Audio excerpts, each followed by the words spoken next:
네, 안녕하세요. 테크 유튜버 리니브입니다. 제가 오늘 준비한 제품요 바로 요 갤럭시 A80입니다.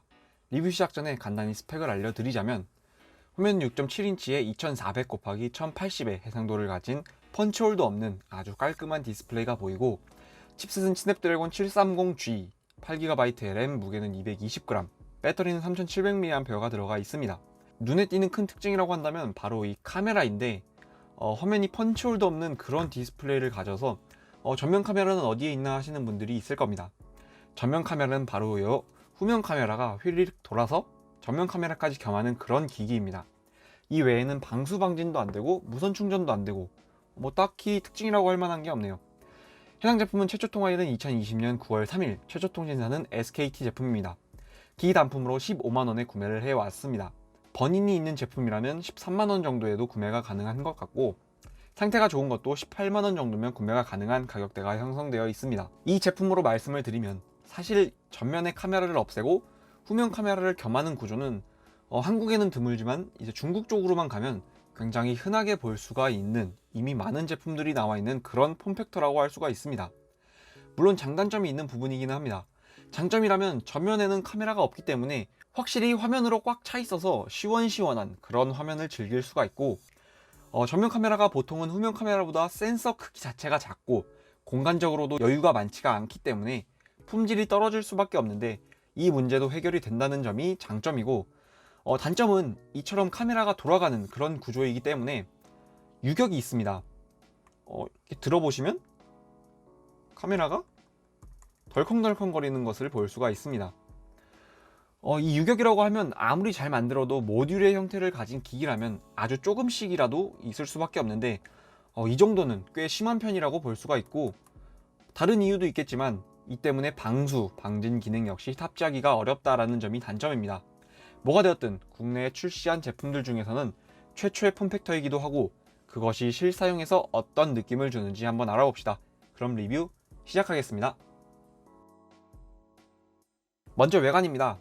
전면에는 하단에 약간의 베젤이 있기는 하지만 별다른 카메라도 없고 센서도 안 보이는 시원시원한 화면이 있고, 상단에는 2차 마이크, 우측에는 전원키, 좌측에는 볼륨 조절 버튼, 유심 카드 트레이, C타입 단자 마이크, 스피커, 그리고 후면을 보시면 카메라와 LED 플래시, 3D TOF 센서, 그리고 삼성 로고까지 있습니다.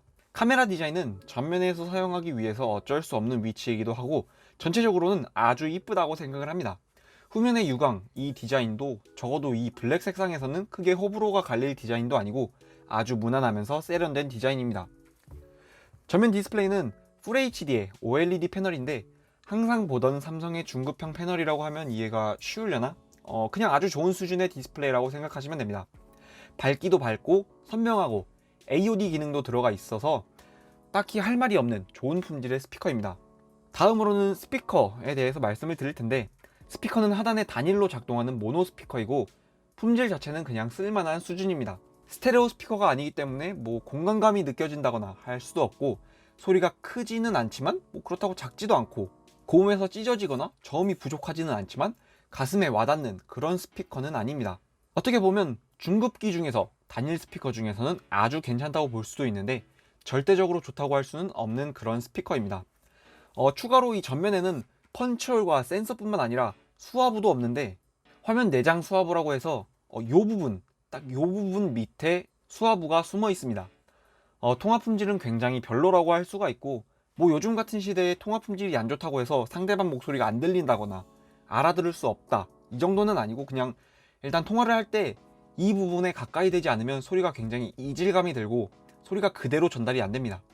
목소리가 많이 바뀌어서 들린다고 생각하시면 되고, 소리 크기 자체가 조금 작은 편인데 이걸 볼륨을 키우면 옆에서 다 들려서 이 부분은 많이 감안을 하셔야 하겠습니다. 이외에 화면 내장 지문 인식은 굉장히 빠르고 정확해서 아주 만족스러웠습니다.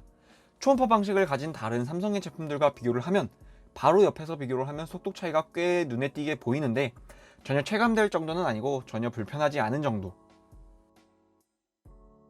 다음은 칩셋 성능을 볼 건데, 스냅드래곤 730G가 들어가 있고 뭐 실사용에서는 아주 만족스러운 칩셋이었습니다.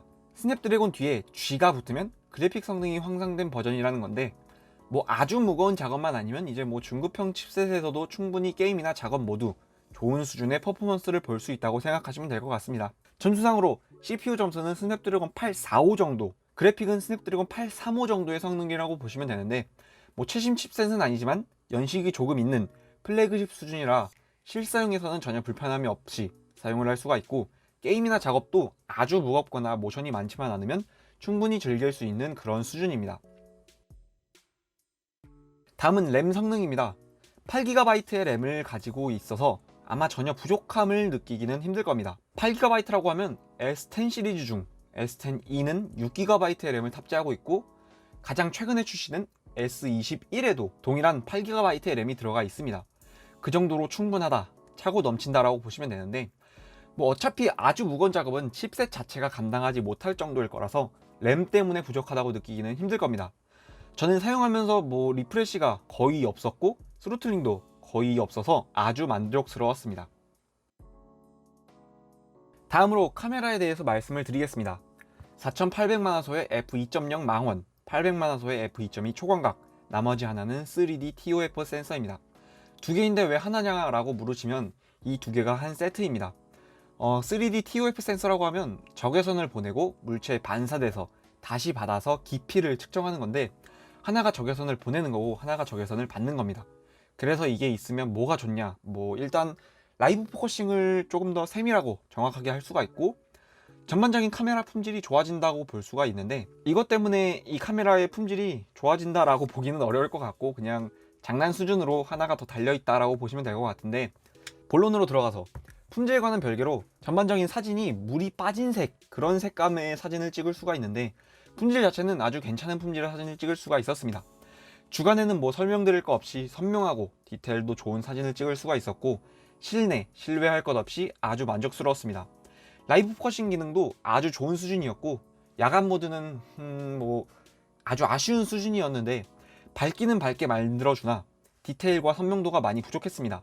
일반적으로 실사용하기에는 크게 문제없이 만족할 수 있겠지만 최신 플래그십과 비교를 하면 떨어지는 것이 사실이고, 조리개 밝기도 인상적인 것은 아니라서 너무 많은 걸 바라면 많이 실망하실 수도 있을 것 같습니다. 카메라에서 전면 카메라를 작동시키게 되면 대략 이런 식으로 작동이 되는 것을 볼 수가 있습니다. 참고로 바닥에 놓은 상태에서는 카메라를 넣을 수가 없습니다. 마찬가지로 뺄 수도 없고요. 마지막으로 배터리에 대해서 말씀을 드리겠습니다. 시간상으로는 딱 6시간, 평균에서 평균보다 살짝 부족하다고 볼 수가 있습니다. 화면 크기에 비해서 용량이 살짝 작기 때문에 어떻게 보면 당연하다고 볼 수도 있는데, 딱히 크게 부족하다고 느낄 수준은 아니고 하루 사용하는 데는 전혀 문제가 없을 정도라고 보시면 될 것 같습니다. 충전은 상당히 빠른데 최대 25W까지 받을 수가 있고, 삼성의 정품 25W 충전기로 충전을 하면 1시간도 되지 않아 한 50분 정도 만에 완충이 되었습니다. 네, 이제 결론을 내드리겠습니다. 이 제품은 가성비로 구매하기 정말 괜찮은 제품입니다. 이제 사실 LG의 제품을 추천드리기는 아무래도 미래가 보장되지 않는다고나 해야 될지 추천드리기는 양심에 찔리는 부분들이 몇 가지가 있는데, LG의 제품들을 제외하면 삼성, 애플, 샤오미 정도의 제품들로 축약이 되어 버리는데, 때문에 가성비의 제품을 찾는다면 이 정도 급의 제품을 구매를 하시면 좋을 거라는 생각이 듭니다. 화면도 시원시원하고 칩셋 만족스럽고 램도 빵빵하고 스피커, 카메라, 배터리 모두 평균 정도는 해주는 기기라서 아마 구매를 한다면 매우 만족하면서 사용을 할 수가 있을 겁니다. 다만 통화용으로 사용하기에는 통화 품질이 많이 떨어지고 무게도 상당한 수준이기 때문에 적합하지 않다고 보는 게 맞는 것 같고, 화면도 시원시원하고 스피커도 쓸만하니 딱 영상 감상용이나 게임용 정도로 사용을 하면 좋을 것 같습니다. 지금까지 테크 유튜버 리니브였고, 궁금하신 점 댓글 남겨주시면 감사하겠습니다. 그럼 빠이.